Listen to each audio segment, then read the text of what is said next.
There are always a lot of factors that go into determining whether somebody decides to take to the sea or not.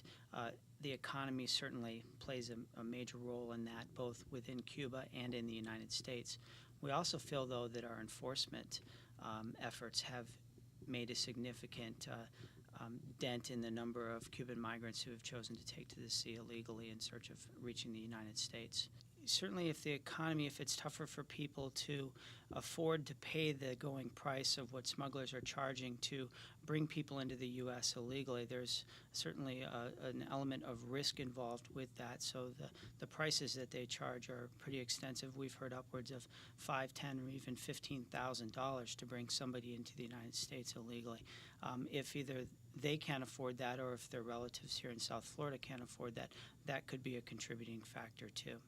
Our greatest concern with regard to Cuban migrants trying to enter the United States illegally is that we'll have a tragic case. We haven't had one yet this year, but anytime Cuban migrants take to the sea illegally, there's always a danger that we'll have a tragic event where we have loss of life. It's inherently dangerous. Generally, these vessels are overloaded. They might be large enough to carry 6 people. They might have 20 or 30 on them if it's a smuggling event, and they don't have the proper life-saving equipment. The smugglers are more concerned about money than they are the welfare of those people on board the vessel. Just like drug smugglers, human smugglers change their method in response to our enforcement. So if we patrol a certain area more, then they may move into another area that they feel as though we're not patrolling as much in.